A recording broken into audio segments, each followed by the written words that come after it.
The chair is authorized to declare recesses of the committee at any time. We welcome everyone to our first hearing on online platforms and market power, focusing on the free and diverse press. I now recognize myself for an opening statement. In recent years, there's been a cascade of competition problems on the internet. Concentration in the digital advertising market has pushed local journalism to the verge of extinction. The combination of predatory acquisitions, a growing innovation kill zone, and high network effects and switching costs appear to have undermined entrepreneurship and startup rates. And the sheer dominance of some platforms has resulted in worse products and significantly less choice, leaving people without a competitive alternative to services that harvest their data, manipulate their behavior, and monetize their attention. In response to these trends, the committee announced last week that we will conduct a bipartisan investigation into competition in the online marketplace. The purpose of this investigation is to document anti-competitive conduct online, examine whether dominant firms are engaging in anti-competitive conduct, and assess whether our competition system and current enforcement levels are adequate to address these problems. Over the coming months, we will conduct a top-to-bottom review of online markets through a series of hearings on these topics, request information that is relevant to the investigation, and engage in a series of discussions with key stakeholders and policy experts. This is the first significant antitrust investigation undertaken by Congress in decades. In the past, these investigations, which included studies of monopoly power in the airline industry, banking, oil, and Ma Bell, led Congress to consider whether it needed to make changes to our laws and agencies. I strongly believe that this investigation is long overdue. This subcommittee has a constitutional responsibility to conduct oversight of our antitrust laws and competition system to ensure that they're properly working. Congress, not the courts, agencies, or private companies, enacted the antitrust laws, and Congress must be responsible for determining whether they are equipped for the competition problems of our modern economy. Today's hearing is the first step in this process for examining these trends. The free and diverse press is the backbone of our vibrant democracy. As Justice Louis Brandeis wrote in 1927, those who won our independence believed that public discussion is a political duty, that the greatest threat to freedom is an uninformed citizenry, and that the freedom of thought and speech are indispensable to the discovery and spread of political truth. But over the past decade, the news industry has been in a state of economic freefall. From 2006 to 2017, advertising revenue has fallen from $49 billion to $15.6 billion, resulting in mass layoffs or newspapers folding altogether. This year alone, roughly 2,900 reporters and other news staff have already lost their jobs. These massive cuts are happening to traditional news companies and online news sources alike. For example, earlier this year, the Cleveland Plain Dealer announced another round of layoffs due to advertising losses, reducing its staff by 80% from employment levels just 7 years ago. BuzzFeed and the Huffington Post have also announced significant layoffs. These are online publishers that have never relied on revenue from classified sections or subscriptions and are designed to appeal to readers on social media sites and mobile devices. This raises a critical question. If online news publishers can't survive, then who can? During the same period, online platforms that are gateways to news online have operated with virtual immunity from the antitrust laws. Since 2007, Google has acquired several of its competitors in the online advertising market, resulting in significant concentration and a complete lack of transparency in this market. And since 2011, another dominant online platform, Facebook, has acquired two of its rivals, Instagram and WhatsApp, in an effort to corner the market for social media services and advertising on these services.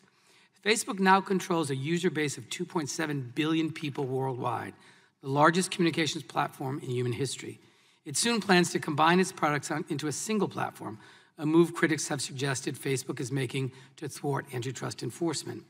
As Australia's Competition Authority noted in its preliminary report on digital platforms, both Google and Facebook have substantial market power in a number of markets that is unlikely to erode over time through new competitive threats.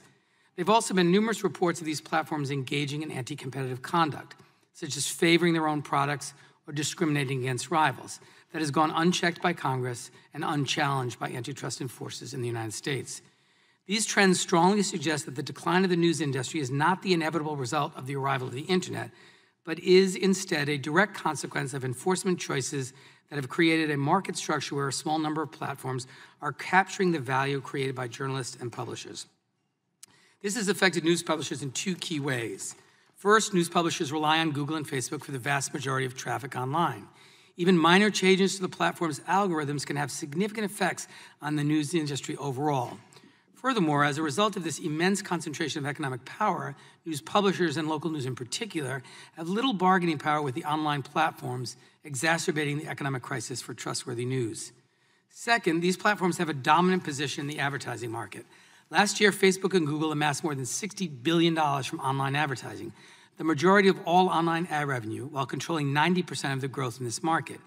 As David Treverne, the president of the News Media Alliance, who will testify today, this dynamic has resulted in an economic catastrophe for news publishers, forcing them to cut back on their investments in quality journalism.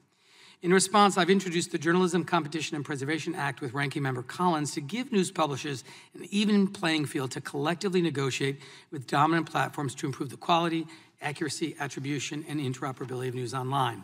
While I do not view this legislation as a substitute for more meaningful competition online or antitrust scrutiny, it is clear that we must do something in the short term to save trustworthy journalism before it's lost forever. This bill is a life support measure, not the remedy for long-term health. Whether it's an online publisher or local newspapers, we cannot have a democracy without a free and diverse press. Our country will not survive if we do not have shared facts, if corruption is not exposed and rooted out at all levels of government, and if power is not held to account. This is the very reason the press is called the Fourth Estate. I view today's hearing as an opportunity to continue the conversation on how to address this crisis. Both I and the ranking member are open to exploring ways to strengthen the Journalism Competition and Preservation Act. My hope is that today's hearing will serve as the starting point in this discussion. I thank our panel of extraordinary experts for participating at today's hearing, and I look forward to hearing your testimony. At this time, I yield to Mr. Armstrong for his opening statement. I don't know where the button is over here. So, no, I appreciate that. And at this time, I'd ask unanimous consent to enter Congressman Sensenbrenner's statement into the record. Without objection, so ordered. And the best thing I can do for all of you is give you as much time as possible. So with that, I'll yield. Thank the gentleman. The chair now recognizes the chairman of the full committee, the gentleman from New York, Mr. Nadler, for his opening statement. Thank you, Mr. Chairman, for holding today's hearing. And before I deliver my statement, let me apologize that I'm going to have to leave afterwards. We have a slight resolution on the floor I have to deal with. Over the course of the last 200 years, Congress has routinely passed laws to protect and advance a free and diverse press. Whenever new technologies have transformed how Americans produce and share news, be it the telegraph, the radio, the telephone, or broadcast television, Congress has sought to ensure that these new markets were structured to facilitate the free flow of information and to protect the independence and financial viability of the press. Today, as the internet becomes the dominant platform for accessing news, and as this platform grows more and more concentrated in the hands of just two major companies, the news media once again face serious threats, and congressional action once again may be required. As avenues for accessing news have narrowed in recent years, advertising revenue, which is the primary means of support for most news publishers, has steadily declined as well. And as revenue has fallen, so too has the number of journalists whose work can be supported by news publications. Local news outlets have been the most severely affected by this trend, with nearly 2,000 local news publishers ceasing operations since 2007. In fact, the majority of counties in the United States no longer have a publisher of local news at all. Hundreds of other publishers have been forced to consolidate or shrink their operations. This journalism crisis is also a democracy crisis. As sources of trustworthy news disappear, American civic life suffers. The majority of local newspapers and television stations no longer even assign a reporter to cover state and local government matters. With a less informed citizenry, communities without quality local news generally see lower rates of voter turnout. And cities where newspapers shut down have even seen their borrowing costs rise, suggesting, according to one study, that diminished transparency may enable governments to engage in riskier and more inefficient, or perhaps more corrupt, financing arrangements. While there are a number of causes of this multi-decade decline in the news industry, including reduced print circulation and reduced revenue from classified advertisements, one of the major concerns that has emerged in recent years is the power of a small number of gatekeepers over the news and information that citizens see. Today, the vast majority of Americans consume their news online, and two online platforms have immense control over how Americans access their news sources. A single algorithm change by one of these private corporations can entirely distort what information the public shares and consumes and what revenue the publisher receives. Moreover, these same platforms dominate the online advertising market, and they account for nearly all of the growth in this market in recent years. No single factor has led to this immense concentration of control, but it is incumbent on Congress to understand the sources of this problem and to address it urgently. The American tradition has long recognized that preserving an open marketplace of ideas is vital to safeguarding the First Amendment and vital to a democratic form of government. The antitrust and anti-monopoly laws have been a primary way that lawmakers and regulators have policed the problem of overly concentrated markets. When Congress enacted the antitrust laws, it was with the purpose of protecting economic opportunity and political equality. Senator John Sherman, the author of the Sherman Antitrust Act, referred to the first antitrust law as a Bill of Rights and a Charter of Liberty. Overly concentrated, and he didn't regard it as simply a question of economic efficiency or reducing prices. Overly concentrated markets concentrate economic and political power and stifle competition. It is important to keep these broad goals of reducing concentration and promoting competition in mind as we examine how online platforms impact the free and diverse media. As the judge reviewing the consent decree breaking up AT&T wrote, quote, "In promoting diversity in sources of information, the values underlying the First Amendment coincide with the policy of the antitrust laws," close quote. Congress also has a constitutional duty to ensure that markets are structured in a way that is compatible with our democratic values. While new technologies may upend how news and information are shared, it is vital that we maintain open and competitive markets, which will best foster a robust, independent press. With this in mind, I welcome today's hearing as the beginning of the committee's investigation of competition in digital markets, and I look forward to hearing from our panel of experts. I thank the chairman. I yield back. I thank the chairman for yielding back. The chair now recognizes the ranking member of the full committee, the gentleman from Georgia, Mr. Collins, for his opening statement. Thank you, Chairman Cicilline, and thanks for holding this hearing today. I'm glad that you and I have found some commonality in this and look forward to working together. This is the first of many hearings and oversight activities the subcommittee expects to hold over the coming months on the important antitrust and competition issues in the tech sector. I firmly support this initiative. The conversations we will have in our committee are critical as Congress evaluates the depth, breadth, and importance of these tech issues and whether any amendments to the antitrust laws are needed. The public understanding of these issues and the evolving role of tech in the daily lives of the American people are equally important as we have these discussions. If we do identify needs for new legislation, it is important we keep two principles in mind. First, like the existing antitrust laws, new legislation be consistent in keeping the free market free. Proposals to construct broad, new regulatory regimes should be viewed with caution. Experience shows that regulatory solutions often miss the mark, solve problems less efficiently than free markets, and can create new opportunities for anti-competitive companies to suppress competition through rent-seeking. That is especially true when regulation attempts to take on evolving problems in fast-moving markets like tech. I speak from experience here. I have worked through these before. And we have to make sure that we're not looking for an immediate solution to the soreness in our foot and recognize that we got a problem with our leg. We need to make sure we're working this through. Secondly, big is not necessarily bad. Companies that offer new innovations, better solutions, and more consumer benefit at lower prices often become big to the benefit of society, shockingly. Proposals to break up big companies just because they are big risk throwing out the baby with the bathwater. And any discussion that simply moves to that discussion first is not the right way to move. It is because I embrace these principles that I'm excited to have joined Subcommittee Chairman Cicilline in the introduction of the Journalism Competition and Preservation Act. This bill takes head-on the problem of local and other news organizations disappearing from the public square as news consumption moves increasingly online. A vibrant press has been critical to the success of our democracy since the founding of the Republic. In the old days, press organizations were able to thrive based on their subscription and advertising revenues. But as the news consumption has moved to the internet, traditional subscriptions are speedily drying up, and online advertising revenues are increasingly becoming dominated by online platforms. As a result, news organizations across the country are rapidly losing their economic lifeblood and disappearing from the public square. If individuals' news outlets could count on being able to negotiate fair attribution and advertising revenue agreements with the online platforms, the bleeding could be stopped. The problem, however, is that smaller news organizations don't stand a fair negotiating chance when they try to negotiate deals with the platform giants. These giants stand as a bottleneck, a classic antitrust problem, but between consumers and the producers of news content.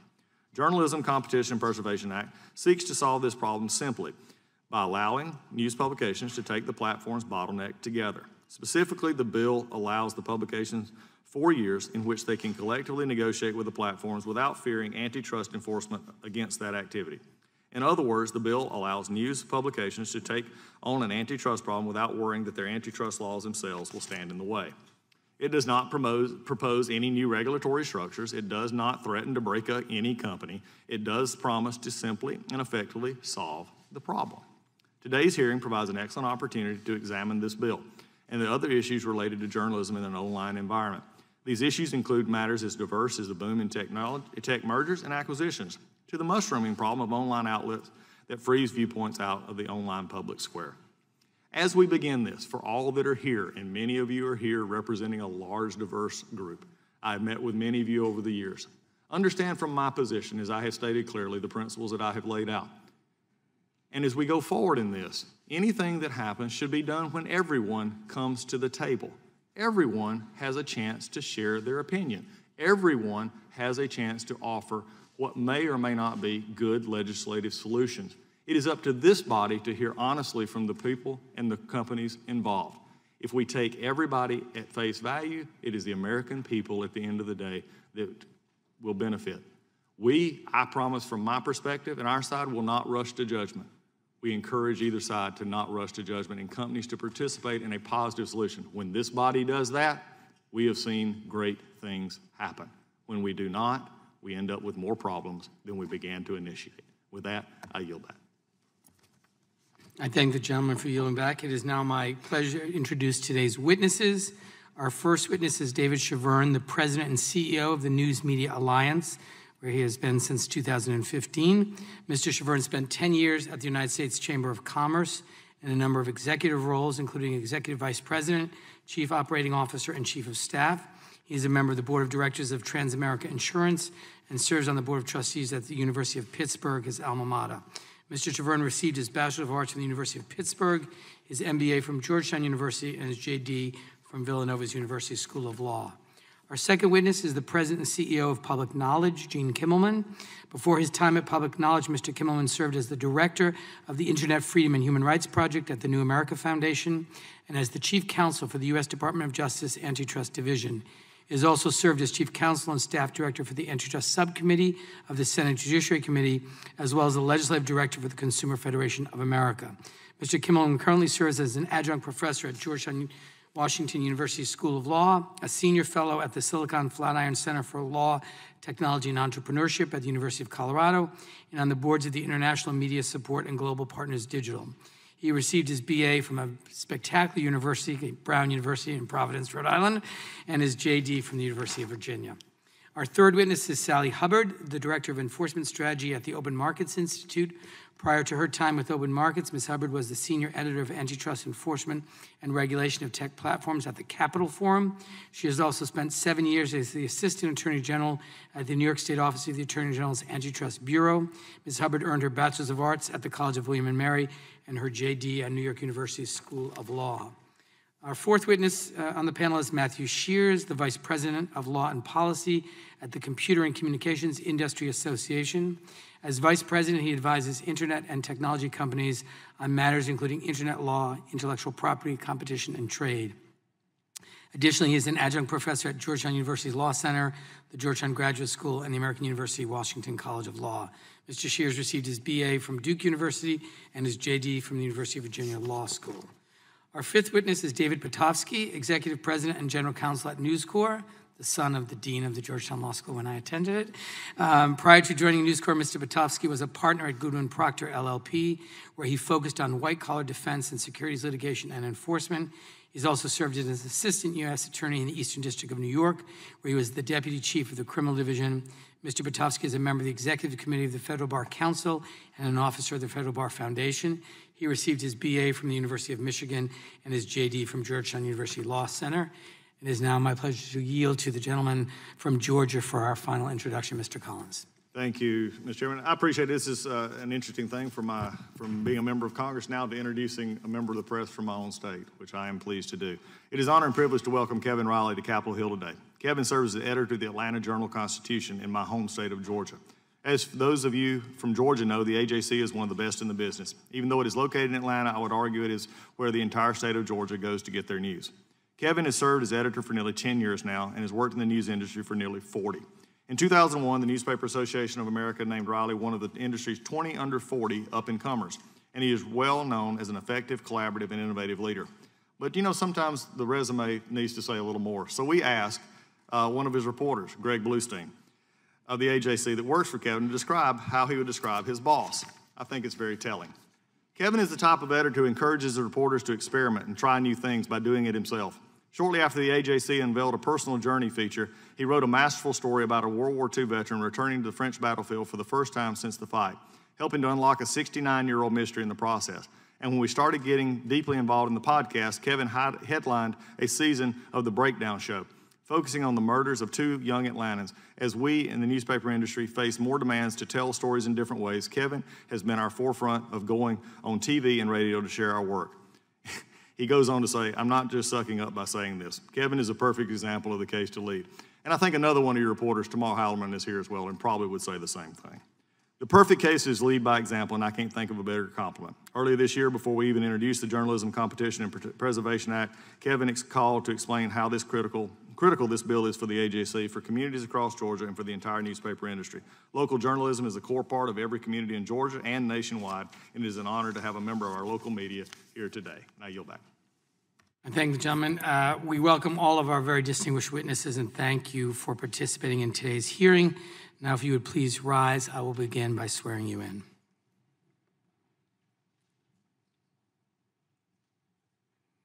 Please raise your right hands. Do you swear or affirm under penalty of perjury that the testimony you are about to give is true and correct to the best of your knowledge, information, and beliefs, so help you God? Thank you. Let the record reflect that the witness has answered in the affirmative. You may be seated. Please note that each of your written statements will be entered into the record in its entirety. Accordingly, I ask that you summarize your testimony in 5 minutes, and to help you stay within that time, there's a timing light on the table. When the light switches from green to yellow, you have 1 minute to conclude your testimony. When the light turns red, it signals your 5 minutes have expired. Mr. Shavern, you may begin. You're recognized for 5 minutes. Thank you. Chairman Cicilline, Chairman Nadler, Ranking Member Collins, Representative Armstrong, and members of the subcommittee, thank you for inviting me to participate in today's hearing. My name is David Shavern, and I'm the President and CEO of the News Media Alliance, a nonprofit trade association representing over 2,000 publishers across the United States. Our members include some of the largest news organizations covering events around the globe, as well as local publishers, focusing on the issues that impact communities and the daily lives of citizens in every state and congressional district. The news media has played a key role in our democracy since its founding. The mission has been to enrich society's understanding and foster public discourse that is vital to a healthy democracy. And over the years, the news media has fulfilled that mission extremely well. We are also an industry that has fully embraced a digital future. Publishers offer a wide array of innovative and compelling online experiences sustained by truly great journalism. And my membership includes a number of digital-only news publishers. But the rise of digital news distribution has also introduced new and potentially existential threats to the news industry, specifically the emergence of dominant tech platforms as intermediaries between publishers and their audiences.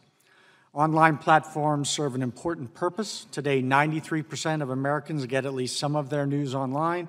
These platforms help users find great journalism, and in doing so, they've contributed to the enormous growth in news audiences over the past 2 decades.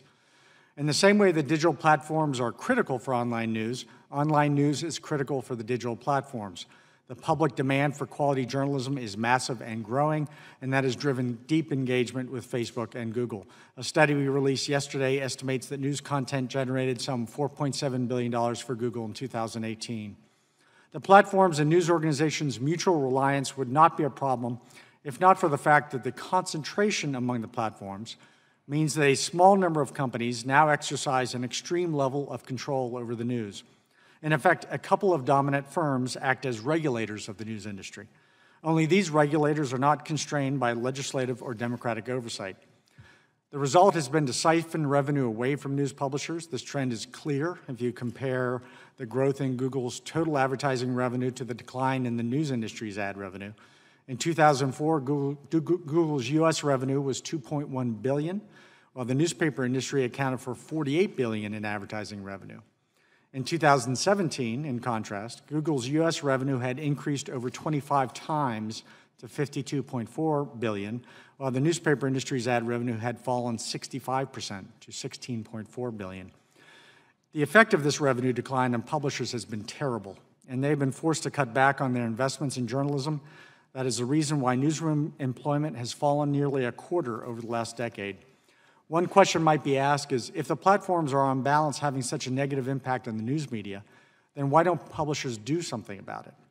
The answer is they cannot, at least under the existing antitrust laws.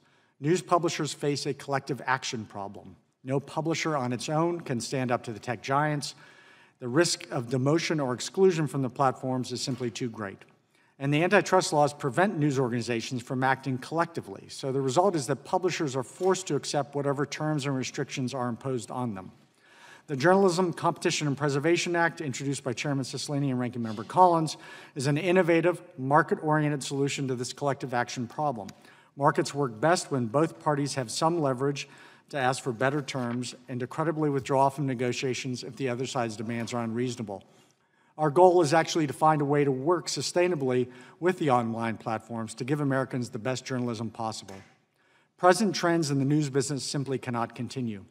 Without some action to give news publishers a voice in their future, we will all experience the effects of deep financial stress in this industry and the loss of great, important journalism in communities across the country.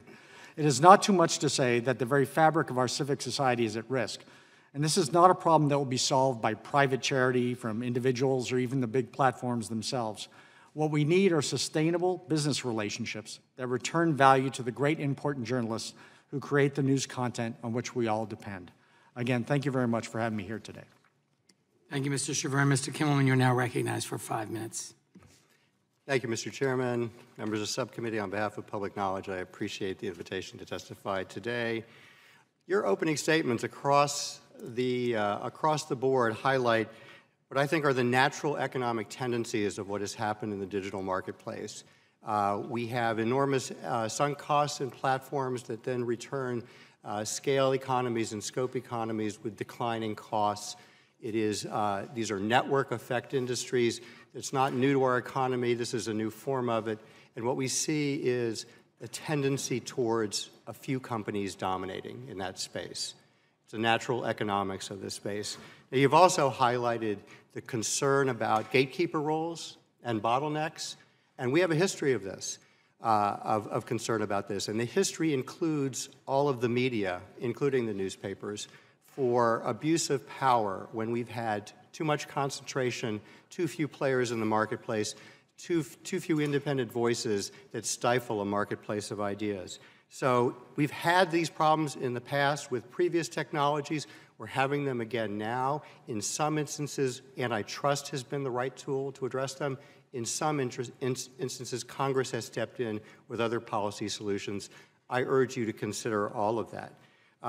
We have massive power here in the marketplace of ideas, and it stems both on the technology side and on the content and distribution side. I think all of it needs to be looked at. It's important to fight against concentrated power and dominance at all levels of the distribution chain and to maximize competitive market forces, particularly when they involve the marketplace of ideas. Clearly, we need strong enforcement of the antitrust laws, and we need to consider new laws. I appreciate the committee stepping in to begin this detailed study. But it's important that as we attempt to stop these abuses where we find them, that we don't create new monopoly power just to take on dominance. It's critical to tackle dominance head on and not create more monopoly. The digital marketplace, as we all know, has totally transformed our lives. It has destroyed all kinds of brick and mortar players, industries, companies, and that includes classified and display ads in the print business. It's much broader than just news as being important. What I'm afraid we need to confront is the money from that old model, from that business model, will never come back. It is gone. I think journalism needs to consider a new business model, and we should do everything we can with public policy tools to help. The digital age will require new forms of creative financing in order to get local news and fight misinformation in the marketplace. Public support will be necessary. I urge you to consider creating some kind of public service duty of care to deliver trustworthy information, not subsidizing companies or industries, but instead promoting fact-checking information accuracy services that deliver value and that can be supported to protect local media and news in particular. In the digital platform space, I think what's most important is to look at those natural economic tendencies towards tipping towards dominance, creating barriers to entry that make it very difficult to foster competition and innovation in the market, and examine whether anyone is putting their thumb on the scale, either in violation of the antitrust laws or otherwise principles of fairness in our society. That's why your inquiry is so important, and I commend your effort to look carefully both at what the problems are and what the possible solutions should be. Consumers themselves are actually reinforcing the problem. We're, on the negative side, lazy, but mostly just complacent to do what's simple. That reinforces the power of those who have our attention in the first place and can find ways to make it very attractive for us not to consider competitive options, new options, better news as opposed to just salacious information. It's important that we look at all policy tools that are available to address these concerns. Antitrust can do something to try to improve enforcement, but where you have dominance in markets, few players, little entry, often you need broader policy tools. I urge you to consider non-discrimination, interoperability where there's bottleneck problems. We've done this in telecommunications before. We've done it in the cable industry. This would not be a first for Congress. Now is the time to consider it for digital platforms. Thank you. Thank you, Mr. Kimon. The chair now recognizes Ms. Hubbard for her opening statement for 5 minutes. Chairman Cicilline and members of the subcommittee, thank you for inviting me to speak with you today. In my view, as a former antitrust enforcer, the starving of journalism and the disinformation crisis are both in good part monopoly problems. I've been writing about antitrust and tech platforms since the summer of 2016, when I noticed that the tech giants, Google, Apple, Facebook, and Amazon, were all doing the same types of things that Microsoft had been sued for nearly 20 years earlier. They were leveraging their market power to make fair competition impossible. These tech giants are gatekeepers that also compete against companies that must get through their gates to reach users. News publishers must get through Facebook and Google's gates due to the two platforms' concentrated control over the flow of information. But Facebook and Google compete against news publishers for user attention, data, and ad dollars. They are controlling the game and playing it too. Publishers never had a fair shot, nor do they have bargaining power against the platforms.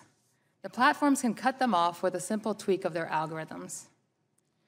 Facebook and Google exploit their middleman positions to divert ad revenue away from publishers and into their own pockets.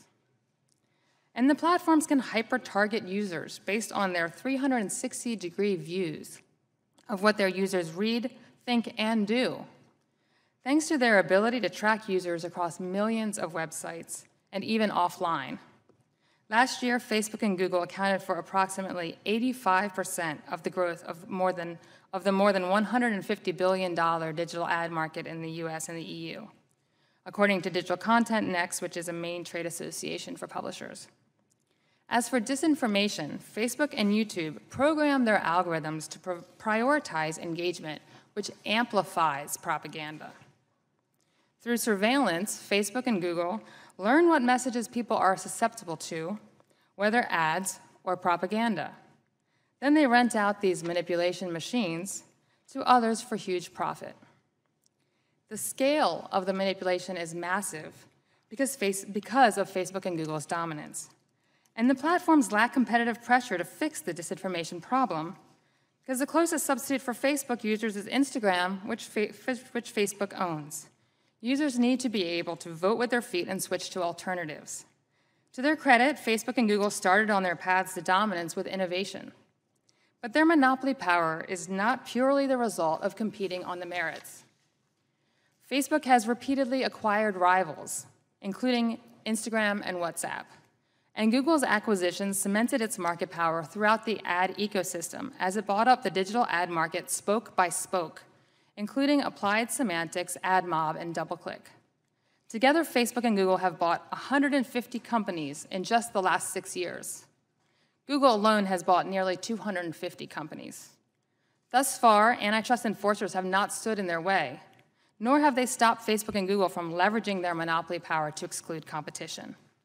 Weak antitrust enforcement set the stage for these platforms to extract the fruits of publishers' labor, much as monopolies are extracting wealth across most sectors of our economy. Monopolies are putting the American dream at risk, as people, including journalists, are not rewarded for their efforts. Beginning immediately, antitrust enforcers should prevent Facebook and Google from acquiring competitive threats and companies that fortify their monopoly power. They should unwind anti-competitive deals and divest subsidiaries to open up competition, and they should sue to stop exclusionary practices.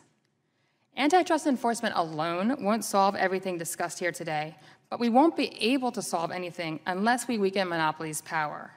It is a necessary but not sufficient condition. News is a social good that is essential to hold power account. It was a journalist named Ida Tarbell that took down the most notorious monopoly in US history, Standard Oil. News deserves special protection like it's had throughout American history through non-discrimination and interoperability rules.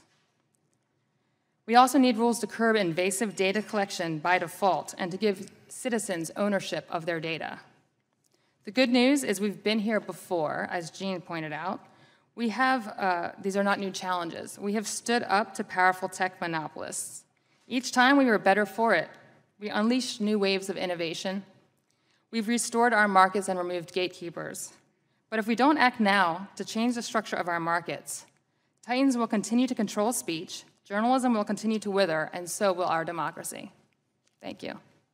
Thank you, Ms. Hubbard. The chair now recognizes Mr. Shears for 5 minutes. Thank you, Mr. Chairman, members of the committee. On behalf of the Computer and Communications Industry Association, an association of technology, internet, and communications firms, I appreciate the opportunity to appear today.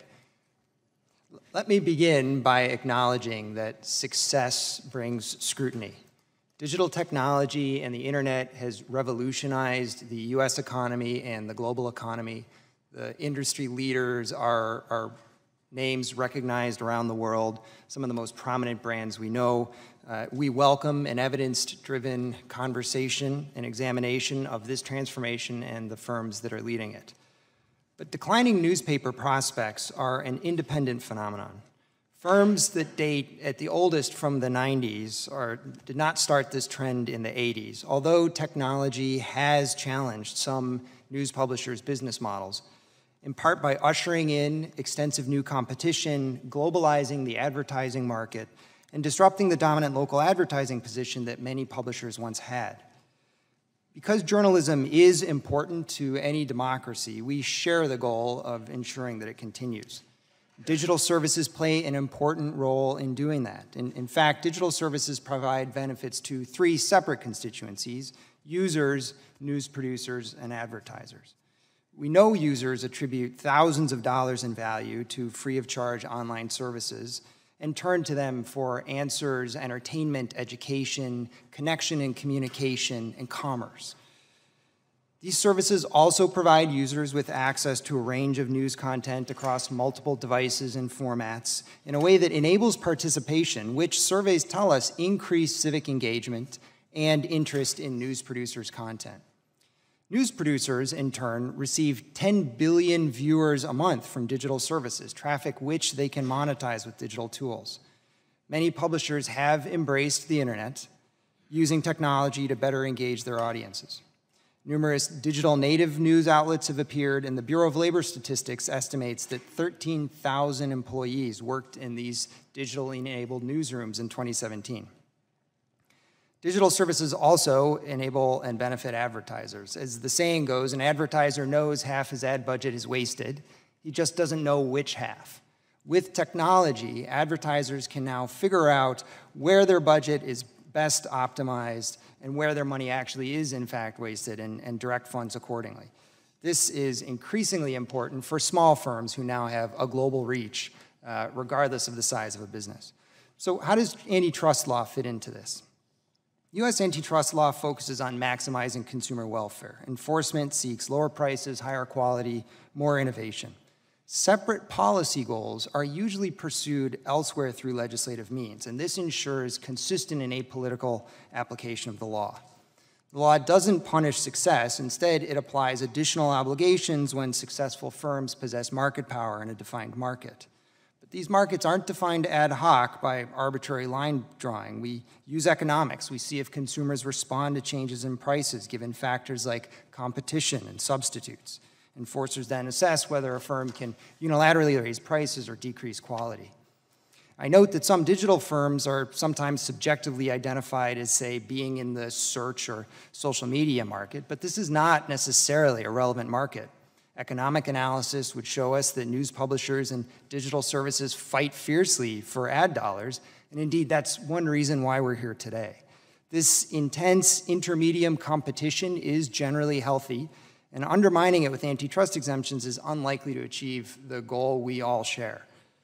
If competitors collude, prices will be higher, quality will decrease, and innovation will slow. And the US experience with antitrust exemptions for newspapers specifically is not encouraging. Before the internet, when broadcast threatened newspapers, which led to the Newspaper Preservation Act of 1970, we tried this, and it's widely regarded as having been unsuccessful. Some argue the NPA actually fostered press monopolies. So in conclusion, let me remind us all that the Antitrust Modernization Commission of 2007 looked at many of these issues and considered them at length. They, as well as antitrust enforcers from both parties, have criticized antitrust exemptions. Now, that being said, we do share the objective of promoting diverse, robust, economically sustainable news production. Proposed alternatives, which are discussed in our testimony, include tax incentives and deductions, grants, new nonprofit categories. All of these options deserve consideration, and CCI welcomes opportunity to participate in that conversation. Thank you. Thank you, Mr. Chair. Mr. Potofsky is recognized for 5 minutes. Chairman Cicilline, members of the subcommittee, thank you for inviting me to speak with you today. My name is David Potofsky, and I'm the General Counsel of News Corp, the proud home of news publishers like the Wall Street Journal and HarperCollins Book Publishers. I'm here today because the marketplace for news is broken. Healthy markets incentivize risk, investment, and effort by rewarding companies that develop superior products. Unfortunately, in the news business, free riding by dominant online platforms, which aggregate and then reserve our content, has led to the lion's share of online advertising dollars generated off the back of news going to the platforms. Many in Silicon Valley dismiss the press as old media, failing to evolve in the face of online competition, but this is wrong. We're not losing business to an innovator who has found a better or more efficient way to report and investigate the news. We're losing business because the dominant platforms deploy our news content to target our audiences, to then turn around and sell that audience to the same advertisers we're trying to serve. The erosion of advertising revenue undercuts our ability to invest in high-quality journalism. Meanwhile, the platforms have little, if any, commitment to accuracy or reliability. For them, a news article is valuable if viral, not if verified. To address these challenges, we need meaningful dialogue. It is therefore dispiriting when the platforms claim that their products only help consumers and publishers, ignoring the mounting facts clearly showing the harms they have inflicted on the news industry. The fact is, news publishers have been busy innovating online, expanding our reach to digital audiences, while the dominant platforms have benefited from our innovation and premium content. In part, this is made easier by the platform's control over the internet ad tech space. They control the tech infrastructure, the data, and the tools used to sell and serve ads online, and at the same time, they also compete against news publishers for those same ad dollars. News publishers have no good options to respond to these challenges. Any publisher that tried to withhold its content from a platform as part of a negotiating strategy would starve itself of reader traffic. In contrast, losing one publisher would not harm the platforms at all, since they would have ample alternative sources for news content. To escape this prisoner's dilemma, news organizations need to act collectively, but this is prohibited by antitrust law. So, what is the solution? First, we need more dynamic and modernized antitrust enforcement. We are hopeful that reinvigorated antitrust is on the horizon. After a generation of obsession with price effects without adequate consideration of the other aspects of consumer and social welfare, including quality, innovation, and choice, some very recent encouraging signs of re-examination have occurred. Second, and in the meantime, news publishers need a fighting chance. The Journalism Competition and Preservation Act is well designed to help restore the proper balance between content generators and distributors on the internet. This bipartisan legislation is narrowly tailored both in scope and duration. I'd like to close by sharing a quote from my late father, Robert Potofsky, who you mentioned earlier, Mr. Chairman. He was a giant in the antitrust law, in academia, in private practice, and in government, where his service culminated in his term as chairman of the FTC from 1995 to 2001. He recognized the need for antitrust regulators to give a higher degree of scrutiny to competition matters implicating First Amendment concerns because of the implications for democratic values. In a November 2000 newspaper article on the topic, he was quoted as saying, "Antitrust is more than economics, and I do believe that if you have issues in the newspaper business, in book publishing, news generally, entertainment, I think you want to be more careful and thorough in your investigation than if the same problems arose in cosmetics or lumber or coal mining." In a seminal law review article from 1979 that has been happily rediscovered, he wrote, quote, "It is bad history, bad policy, and bad law to exclude certain political values in interpreting the antitrust laws," close quote. Informed by history, policy, and political values, the antitrust laws should protect the pillars both of our economy and our democracy. And there is no industry more central to our democracy than the news media. Thank you. Thank you, Mr. Potofsky. Mr. Riley is recognized for 5 minutes for his opening statement. Chairman Cicilline and members of the subcommittee, thank you for inviting me here today. I'm Kevin Riley, the editor of the Atlanta Journal-Constitution. A few years ago, journalists at the Atlanta Journal-Constitution established that 80 doctors in Georgia had sexually abused patients, including patients under anesthesia, and those doctors were still licensed.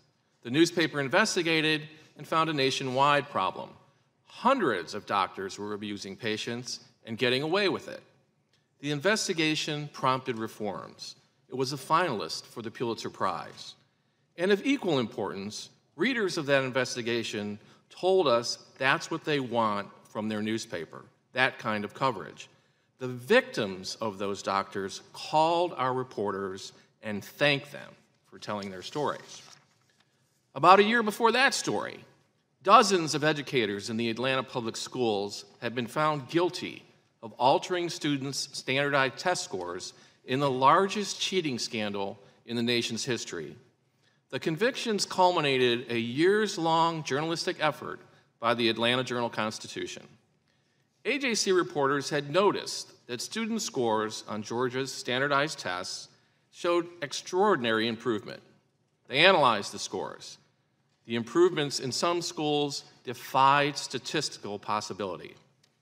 The reporting triggered a state investigation that found system-wide cheating in 44 Atlanta public schools. 178 teachers and administrators participated. The test cheating inflated the scores of thousands of students, giving the false impression of progress. It cheated those students. The story would never have been uncovered without the AJC. Educators would never have faced justice. The system would not have been fixed. And most important of all, students wouldn't have been offered the chance to gain the knowledge that they had been denied. No other news organization in Atlanta has the capacity for such deep reporting. No other organization could have withstood the relentless pressure to back off, unleashed by the school district and the business community. No other news organization would have stuck with the story for 5 years. This kind of investigative reporting is hard. It's upsetting. It's important. It has real impact, and we are proud of it. But newspapers do other important stories too. I was reminded of one last week as I prepared for this testimony. Let me tell you about the woman Congressman Collins mentioned. Her name is Shirley Sessions. She's the widow of a World War II veteran. They lived in Carrollton, Georgia.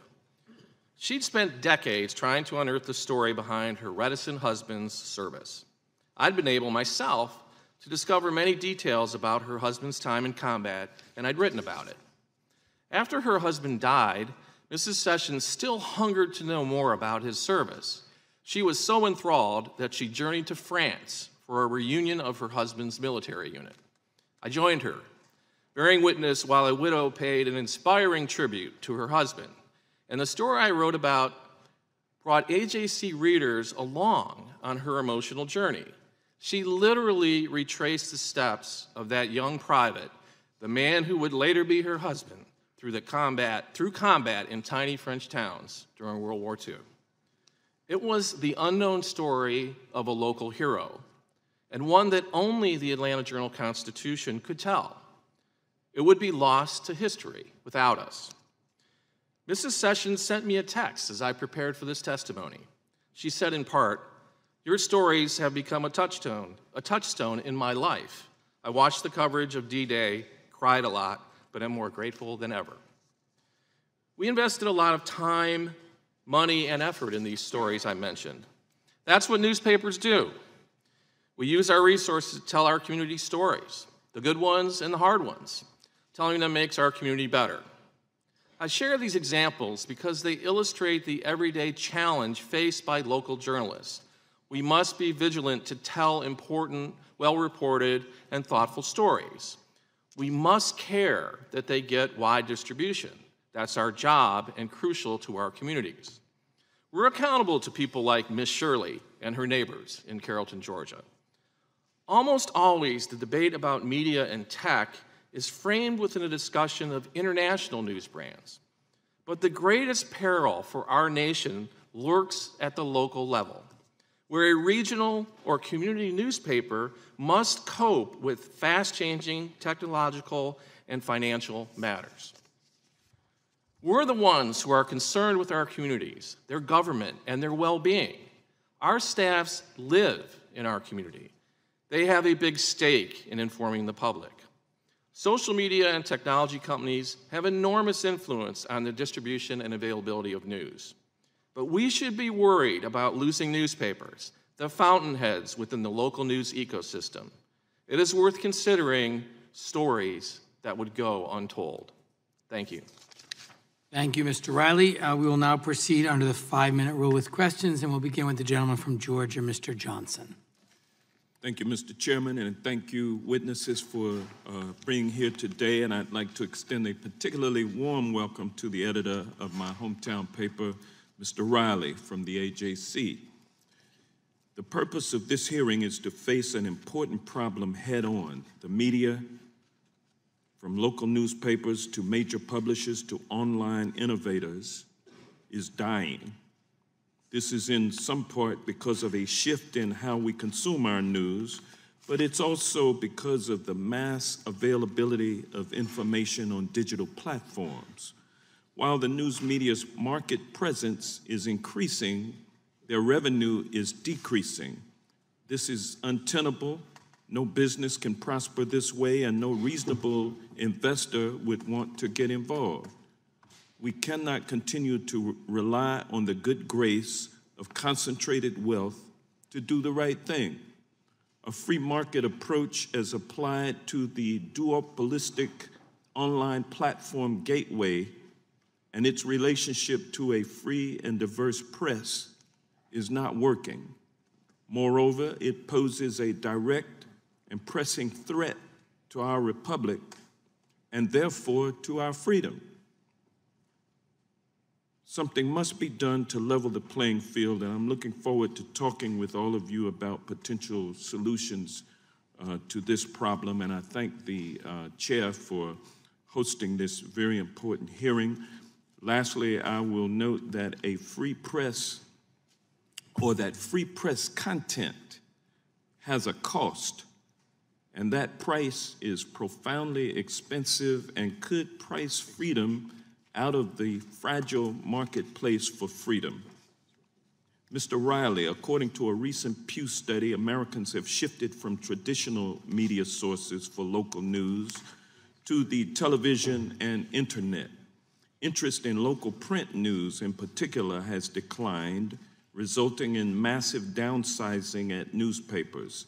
In fact, newsroom staff declined by 45% from 2008 to 2017.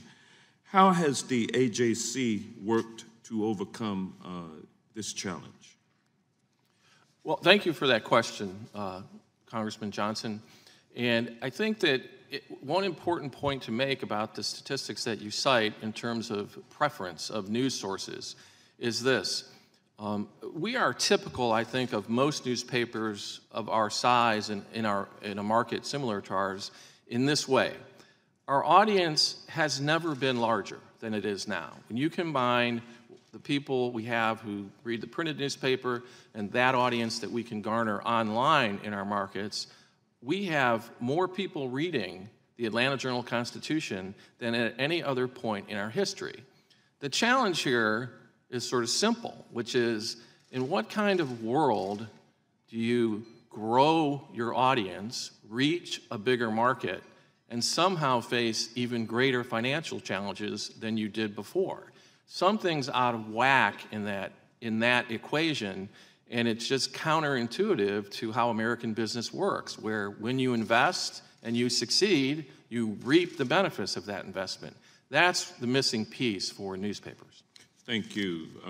What are your projections for the AJC, and how has your digital platform presence? Well, you've explained that. Let me move to my next question. Mr. Chavern, how many local papers does your organization represent? Approximately 2,000, sir. Is there any requirement that local newspapers be prioritized on digital platforms? Prioritized in terms of the search, sir? Yes, in any respect. Yeah, there's no requirement that they be prioritized, but the digital audience, as was noted, is exploding across the board. Mr. Pitofsky, one of the major issues in market dominance today is the ability to use individuals' data in targeted advertising. How do the online giants control user data, and why is this such a powerful phenomenon? Thank you, Congressman. The advertising has changed profoundly so that rather than reaching an audience, advertisers now reach individuals. And to the degree that they're able to get more and more detailed data about those individuals, they can send them targeted data. So the more data a company has, the more it can segment the market, the more it can deliver targeted ads. And the dominant platforms are light years ahead of other competitors in terms of the amount of their data, thus their dominance in the digital ad space. Thank you. I yield back. I thank the gentleman. The chair now recognizes the ranking member of the full committee, Mr. Collins, for 5 minutes. Thank you, Mr. Chairman. Mr. Byrne, one of the interesting things that I've been asked this question a good deal since we actually introduced it, and I think it's vitally important because sometimes we can put things out there, but at the end of the day, if it is not actually a workable solution, then simply we're just talking about things and generating a lot of basically hype that doesn't actually end up in solving something. I'm not a member of Congress who believes that we ought to just simply throw ideas out there, but actually find ideas that could actually work. So the question that has come up a great deal about this is how can we be sure that any agreement that the news publications negotiate with the online platforms under what we're proposing under this legislation will be adequate and flexible enough to endure for a long time in this quickly evolving market? I believe it's more than just right this minute. How does it play out 10, 15 years down the road? Well, thank you, Representative.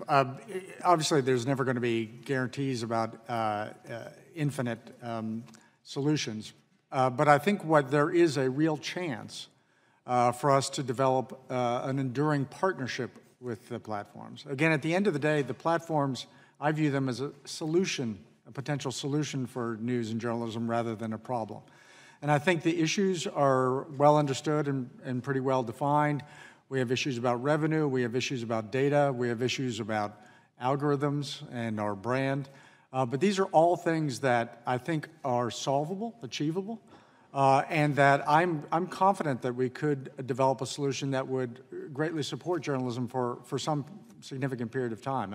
I don't think this is one of those issues that's not solvable. I think it's eminently solvable. Would you also agree that this is an issue that both parties really in a lot of ways need each other? That this is not really one upset at the other and the other upset at the, that there's not mutually exclusive positions here, that the online platforms need the local content spoken of by others, and at the same point in time, the online and the local also need, to have this, divergent technology, disruptive technologies that has been good in many, many ways. Do you see that as a symbiotic kind of relationship that should be instead of an adversarial relationship? Yeah, absolutely. I mean, these are amazing, wonderful distribution platforms that, by the way, have allowed us to grow our digital audience larger than it's ever been, or in terms of any audience. And they need good content to engage their users, and we need access to those users. It's just that in this world where we can't act collectively, that means that we have this problem of any one publisher really doesn't get a say in how its content is distributed to those users. One of the things that we came up with last year in this committee worked, and my friend Hakeem Jeffries and I worked this for a long time, and that was the Music Modernization Act, which actually had a very similar kind of issue where you had the content owner and the disruptive technology, which has been great for many segments, but there was a disconnect because of many of our rules and many other things going forward where the content, and I think this is something that I've emphasized in this committee for years, is that spark, that original idea, that content, which both tech platforms have and also the local platforms do as well, is something worth protecting. You can't sort of kill the goose with a golden egg. You can't go and say the one producing the content is bad and we're just going to keep taking, because one of these days they're not going to exist anymore. My hometown paper that I've grown up with for years, it was a 7-day-a-week paper, had, just 20 years ago, had, 25, 30,000. It's down to now only a 5-day-a-week paper. It could possibly, unfortunately, may go further. Most of my district is one paper per county. But yet at the same time, we do have internet, we do have broadband issues. That's because of a very terrible carrier. But there's some other issues that we have there. But as we look at that, we need to make sure that both are involved in this. And I think that's the concern that I have. I think as we go further in this process, knowing that there is the online capability, knowing what we've heard so far in this, I want this to be understood. And unfortunately, I've had to do a lot of interviews where it come at me as if this was an adversarial. These whole hearings are adversarial. Not really. They're just simply saying, from my perspective, what do we need to do in a perspective now? I appreciate all the witnesses here giving this perspective, because when we engage, people win. When we start talking about this, we win, and I think that's the biggest win that we have going forward here. With that, Mr. Chairman, again, thanks for this, and thanks for the partnership on this bill, and let's look forward to continuing to work together. I yield back. Thank the gentleman for yielding back. I now recognize the gentlelady from Washington, Ms. Jayapal, for 5 minutes. Thank you, Mr. Chairman, and thank you all for being here. I represent a district that includes Seattle, and we used to have a number of papers in Seattle. We are down to one now, and I'm also somebody who read the morning paper, like the actual paper, for a very long time. But digital technology is amazing, and I'm continually astounded by the proliferation of information that feels like it's at our fingertips. I've watched my child grow up immersed in the digital world. They know no other world, and they have access to a breadth of information that I think could never have been imagined several decades ago. My district is a hub of innovation. We have a lot of the tech companies are right there in the district. And there are these exciting new ways that I think we're finding to use technology and share information. However, I will tell you that many of my constituents who work for those very tech companies want us to make sure that we are utilizing that technology with appropriate regulations. A very small number of companies exert a great deal of control over what news and information each of us sees when we go online or we use our phones. And those companies do have sophisticated systems that track what we do, where we're located, what we're interested in. It never ceases to amaze me if I go to a shopping site and I plug in something, and then the very next day I have 5 of that same thing constantly coming back at me to see if I'll buy it. So we know that our information is being monetized, that these companies are selling access to our attention to advertisers and using their own proprietary algorithms to determine what information and articles we see and what we don't see. And it's easy to forget that when we do a very quick Google search for news about a particular topic, or we click on an article in our Facebook feed. It's easy to forget that when we go online or into our phones looking for good information, we are actually being controlled by those corporations and the algorithms that are being used. So, Ms. Hubbard, let me start with you. You were an Assistant Attorney General for New York State's Antitrust Division. You've also worked as a journalist. Which online platforms would you say are most impacting the public's access to trustworthy sources of journalism, and why? Thank you for the question, Congresswoman. I think in terms of disinformation, the platforms that are having the most impact are Facebook and YouTube. And that's because of their business models, which are to prioritize engagement. Engaging content, because of the human nature that, the survival instinct, we tend to tune into things that make us fearful or angry. And so by prioritizing engagement, these platforms are actually prioritizing disinformation as well. It serves their profit motives to keep people on the platforms as long as possible, to show them ads and collect their data. And because they don't have any competition, they're free to pursue these destructive business models without having any competitive constraint. They've also lacked regulation. Normally, corporations are not permitted to just pursue profits without regard to the consequences. So let's go to that question of regulation. The Federal Trade Commission has repeatedly declined to interfere as Facebook and Google have acquired would-be competitors. Since 2007, Google has acquired Applied Semantics, DoubleClick, and AdMob. And since 2011, Facebook has acquired Instagram and WhatsApp.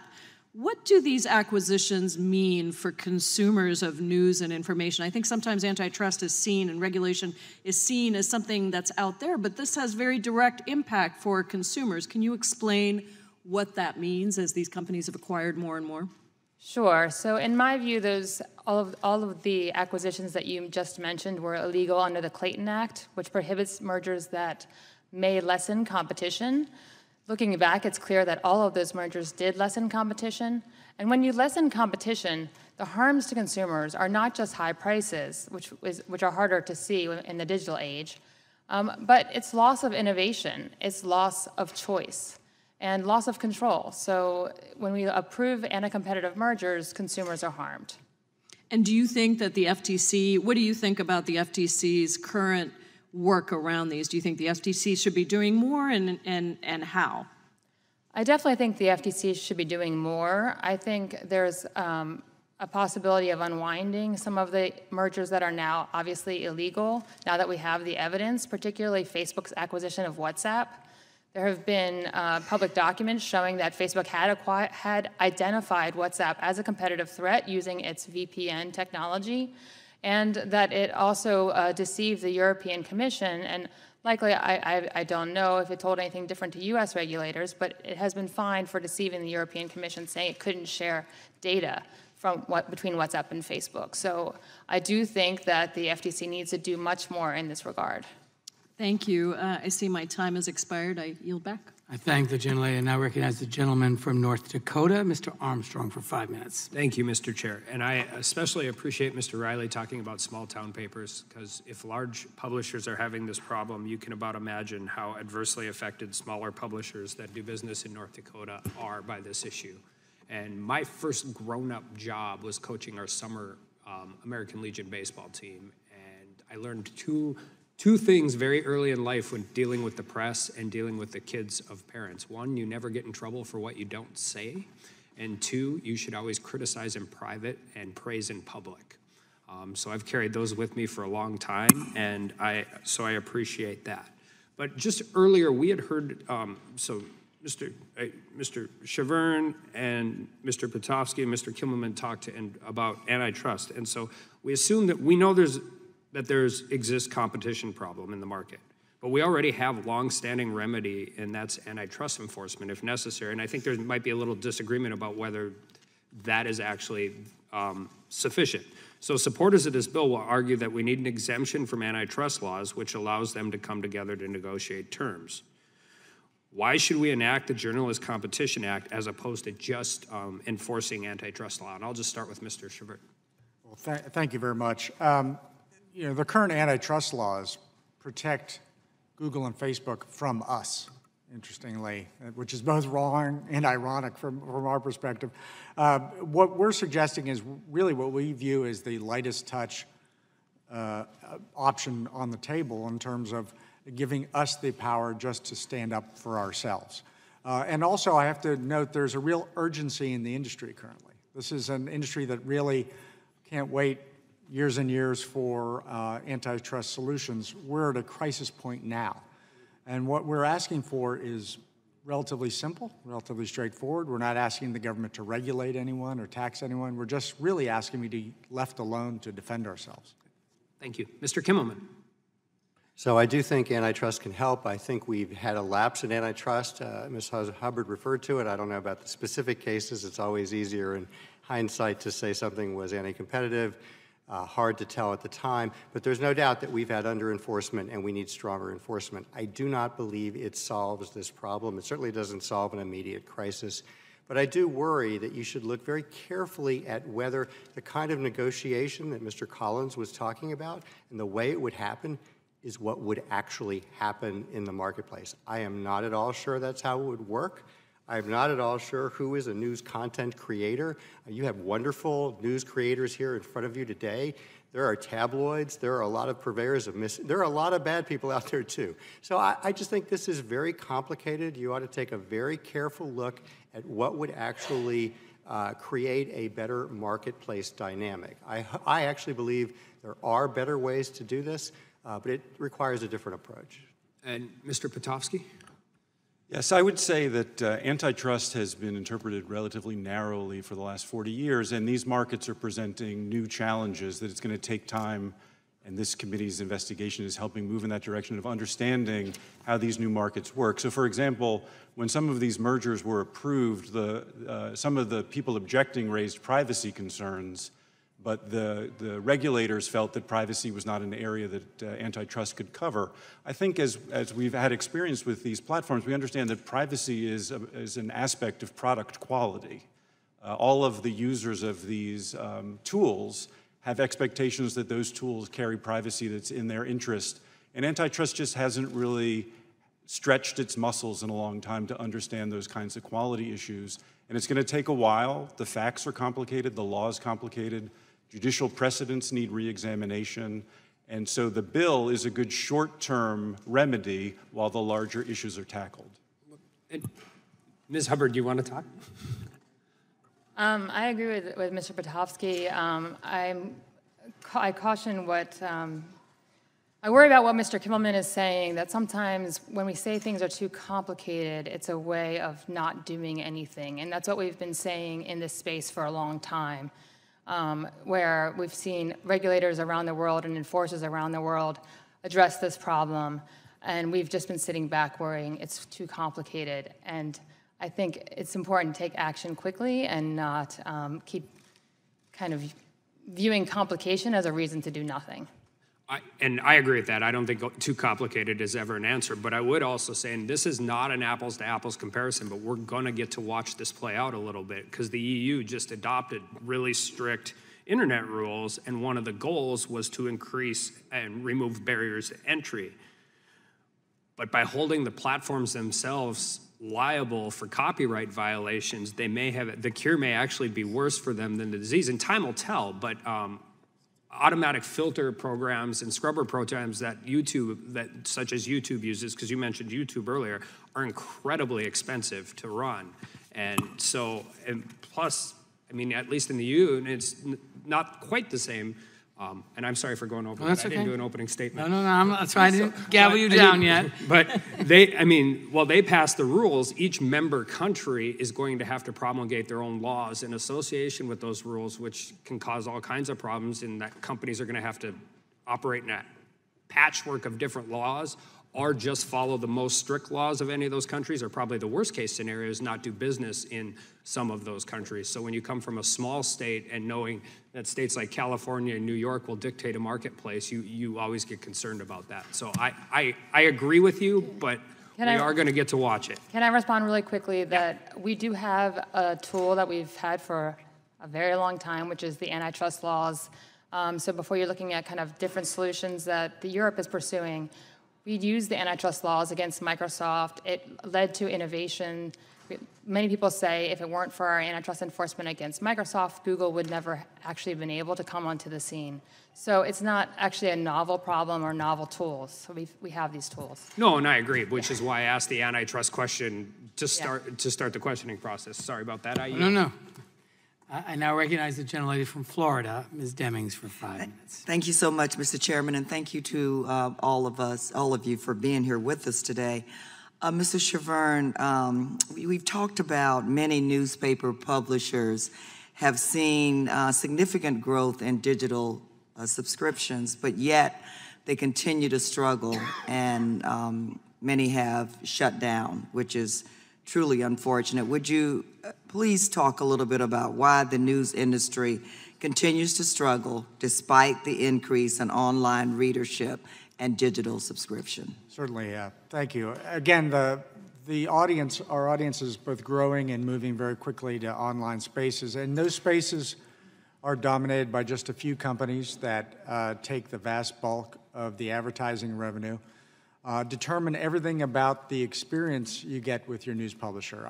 Again, I call them our regulators because they get to decide what news is delivered to who and when, how the news that's delivered to me is different than the news delivered to you, and whether we can monetize it and on what terms. I think it's so important for everyone to hear your words on that topic. Please go ahead. They are incredible and powerful advertising engines that do great targeted advertising, often around our content, and they take the bulk of the digital advertising revenue. So really the rules of the game for online engagement of news are set up against content creators, publishers, but again, one of the things we do know is that people love news. The audience is bigger than ever. It drives a lot of engagement. And certainly the platforms know this. Interesting what we define as news these days, but please go ahead. The platforms know this. They know that people go online to consume that product, and then they get to make money, monetize them to our detriment. Thank you. Ms. Hubbard, some researchers have estimated that for every dollar an advertiser spends on digital ads, only 30 cents go to the publisher, meaning that ad tech intermediaries could be capturing around 70% of all digital ad spending. What, if anything, does the 70% figure tell us about the market? I'd love to hear from you about that. Yeah, as an enforcer, I would say, as a former enforcer, I would say that 70% cut shows that there is extraction that's happening, that it's not, there's not fair bargaining power between the press and the tech platforms, because that is not, a fair price. It's a monopoly rent, really. And why is the fair bargaining power so important to this industry and to the consumers? Right. So as I said, throughout the economy, when you don't have when you have such concentrated markets, there's a lack of bargaining power. That means that everyone else has to play by the terms of the dominant companies. And we're talking about press here, which is so critical to our democracy. We do not want them playing by the terms of dominant companies. It's critical that they have bargaining power and can have a fair deal with getting this important content to the world. And finally, Mr. Riley, the 20-second sound bites are fine, and being able to click on a lot of different things, which many times, they really don't have the same effect as a headline does. But there's just something about reading the newspaper. I believe you get not half of the story, you get more of the whole story. And I heard an editor say once that, and the other big benefit is that you may bump into another story that you had no intentions on reading. I think an informed America is a better equipped and a smarter America. Could you tell me what is lost when a local or regional newspaper goes out of business, and what effect does that have on a local community? You've shared two very powerful stories with us today, but when a newspaper goes out of business, what's that effect on a local community? Well, let me try to explain it this way. There were several references to the engagement of citizens and voting and that sort of thing, but let me give you a real-world Georgia example. We cover the state, we have a big group of reporters who cover the state legislature in Georgia when it's in session. And I try to go down there each year and spend a day with our reporters and editors who do that so that, I can meet the legislators and really get a good idea of the work. Well, I've been down there, and sometimes it feels like our reporters are the only ones there. And what's happened is it's gotten too expensive to send reporters from Macon or Valdosta or Columbus, Georgia. And that's not good. That's not good for our democracy. That's not good for Georgia. That's not good for any of those communities because of what's happening in the industry. And I'll be honest with you, it's not good for us because the competition, we'd like to see them around and it would make us better and we'd all be better, the state would be better, and all those local communities would be better. And that's the kind of real-world example amidst all of this discussion about these complicated issues. That's how it really plays out. Thank you so much. I'm out of time. Mr. Chair, I yield back. Thank the gentle lady. Just to advise the witnesses on the panel, they have called votes. We only have two, so we're going to have Mr. Gates, the gentleman from Florida, do his question, and then we'll briefly adjourn, go vote quickly, and come right back, and I apologize for the inconvenience. Mr. Gates is recognized for 5 minutes. Thank you, Mr. Chairman, and I believe that we are presented with a historic opportunity here where right-wing populists and left-wing populists have joined together under Chairman Cicilline's leadership to attempt to change the way that consumers interface with major technology platforms. And in a committee that so often sees division, it's nice to be working together towards such an important goal, and it truly is historic that we are working together.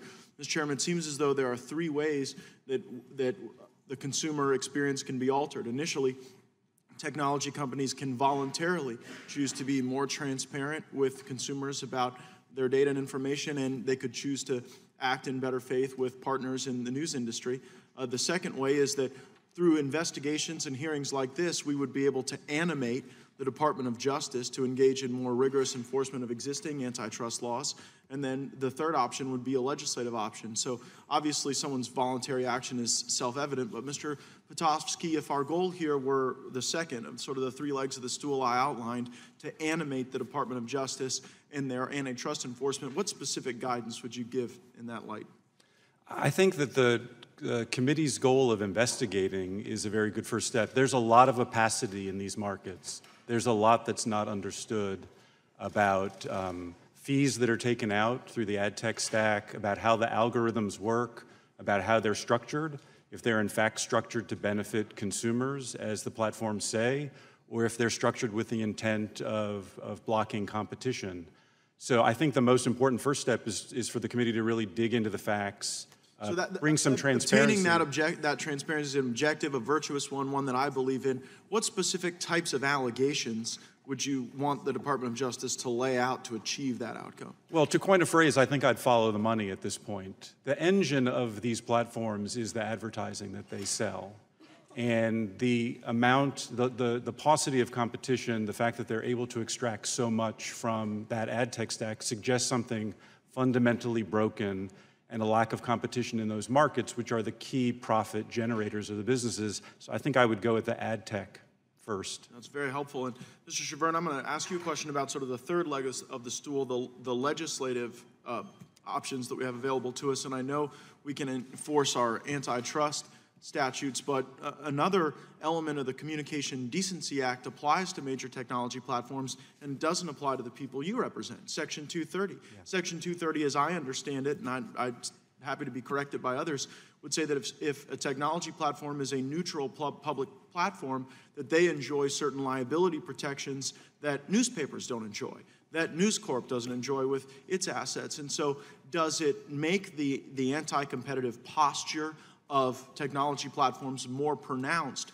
that they have access to this special liability protection that the people you represent don't have access to? Oh, absolutely. There's a huge disparity, frankly. When our content's delivered through these platforms, we get the liability and they get the money. So that's a good deal from that end. You know, we are responsible for what we publish. Publishers can and do get sued. On the other hand, the platforms are allowed to deliver and monetize this content with complete lack of responsibility. I think that is a disparity that will have to be addressed. I think Section 230 had a raison d'etre at the beginning. I think particularly with regard to the massive platforms, I think it's time to relook at that. Thank you, and Mr. Chairman, that is very instructive testimony, I think, because as we look at the ways to rebalance the scale, there's legislation that you've introduced with Mr. Collins to give the people before us the ability to band together in that negotiating practice, but I hope we wouldn't exclude from our gaze the other statutory advantages that are baked into these business models that, as Mr. Chavern says, shift liability to one particular segment of the industry while at the same time giving others liability protection in absence of the transparency that Mr. Pitofsky noted that would demonstrate that they are worthy of that liability protection. And so I agree with Mr. Chavern that I'm sure there was a virtuous reason for Section 230. There is likely an incarnation of Section 230 that would fulfill that initial obligation. But in the absence of the transparency that requires these platforms to show that they are a neutral platform and that they're not putting their thumb on the scale either in the way they operate their business or in the way they can control content, I just think that's an important part of the legislative function. And I would finally add, I am grateful that the President has tried to enhance the voluntary actions of some technology platforms by pointing out where he sees bias in that. So again, among those three things, I look forward to our great work, and I yield back to the chairman. You're doing very well into that final comment, Mr. Gates.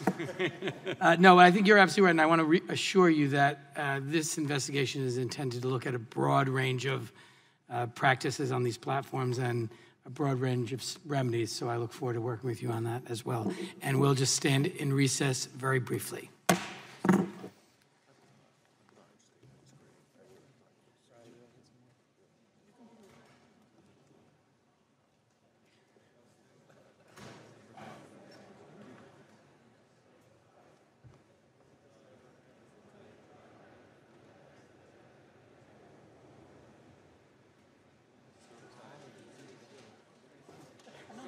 Oh, is that right? So the first 3 times.